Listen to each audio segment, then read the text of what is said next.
Hey, hey, what's up, guys? Welcome back to my channel. I'm Rashawn427. Actually, today, what I actually want to be doing, what I actually want to talk about, is actually The Rock and the rumors of him being at the Elimination Chamber, and that's what I actually want to talk about today. And since The Rock came back, I don't really think I even made a video on it. I've been keeping up with everything. I haven't been able to make videos like this because I've been a little more busy, but I'm going to start making videos like this. But let's jump right into The Rock. So, The Rock coming back, that started a whole wave of rumors. He's going to fight with Reigns. What's going to happen with him on the road to WrestleMania? Is he coming back? Now, to me, it's still 50-50 on whether he's coming back or not. But the rumors are he's going to be at the Elimination Chamber. Now, for me, what I think they're probably going to do is have him win a Royal Rumble. That's just what I'm guessing. Because if The Rock doesn't win a Royal Rumble, and it gets to me to the point where I'm just like, well, who's actually going to win the Royal Rumble? That's just what I'm asking. Who's actually going to win the Royal Rumble? Because if they're doing this Elimination Chamber thing, but then some people are thinking that The Rock's going to win the Elimination Chamber. I just don't see them putting The Rock inside the Elimination Chamber. I personally don't see that.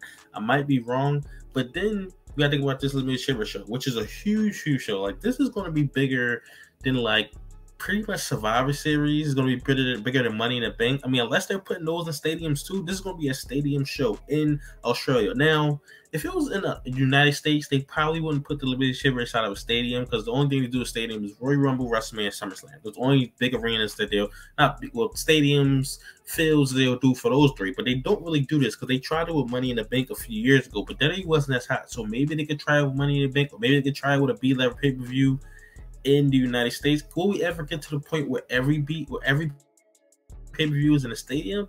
I don't think we'll ever get to that point. I mean, maybe it will, but I feel like them being in Australia really helps the show and it really boosts it. I heard some people say that they need to sell 60,000 tickets. This is 60,000 venue. They need to sell 60,000 tickets. Can WWE sell 60,000 tickets on their own? I believe they can. I mean, they sold 50,000 plus for SummerSlam in Detroit. So if they can do that in Detroit, they should be able to do that in Australia.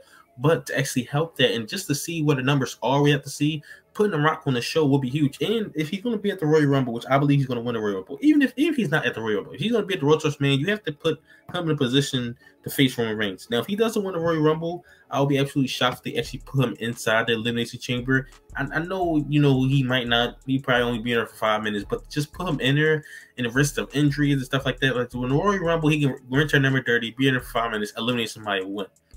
But with him being here now, what they might do is have him in a one-on-one match. They could have him win the Royal Rumble and have him fight in a one-on-one match. Now, before he gets to Roman Reigns, who could he face?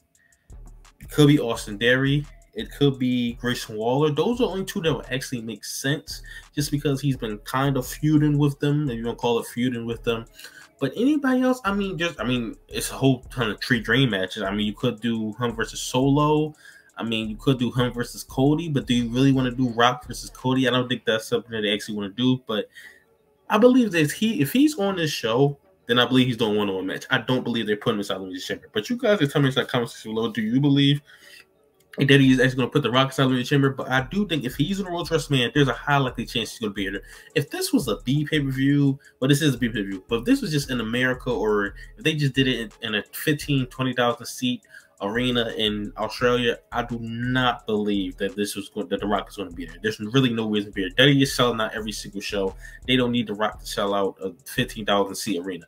But 60,000 tickets is a lot harder. We all know it's a lot harder, but I think that they can do without The Rock. So I think maybe they'll judge their ticket sales in the beginning. If they sell 50,000 tickets, like, once it goes on sale and they just going crazy with the numbers and stuff like that, because I heard that the advanced sell tickets were like 70,000, 80,000, which this stadium doesn't even fit that many. But if they sell it out, there's kind of no reason The Rock would just be an add-on. If they can just sell it out without announcing any matches, then I could see them leaving The Rock off just period. But if they sell 30,000 by January, then I definitely think The Rock is definitely going to be on the show. But we'll just have to see. But I do think there's a high likely chance this is inside arena, and because they're going in Australia, and maybe this is something that The Rock will actually want to do, just be on a pay-per-view in Australia, overseas. This is huge, 60,000 people. That would be huge for The Rock. That's something that The Rock should be at, not at a B pay-per-view, B level. I know that when he did it the last time, he did wrestle at the Elimination Chamber, but that was because they wanted to wrap up the CM Punk feud, and he was going to be on the road to WrestleMania, and that was a whole different time. The Rock is even bigger than what he even was in 2013, so I know he was at the Elimination Chamber the last time, so it kind of makes sense, but we'll just have to see. I mean, they have two options, whether The Rock wins the Royal Rumble or The Rock wins the Elimination Chamber.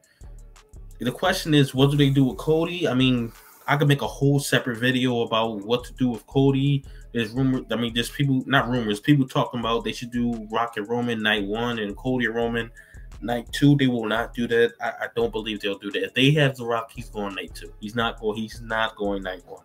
That's just what I personally believe. I want Cody versus Roman. There's really nothing else. There's no way they bring The Rock back and don't put him against Roman. There's literally nothing else for The Rock to do but Roman. But tell me your thoughts in the comment section below. Do you think The Rock will be at the Elimination Chamber in February 24th, Saturday, 2024? This will probably be an earlier type show, but this is definitely something that clearly could happen. This is the biggest Elimination Chamber show of all time. Without a question, this is the biggest one. This is probably the biggest B pay-per-view of all time. I'm trying to think of another B pay-per-view where they held it at like a stadium and it was huge like this. I can't think of the top of my head. There's probably one. But tell me your thoughts in the comment section below. Like, comment, subscribe. Thanks for watching.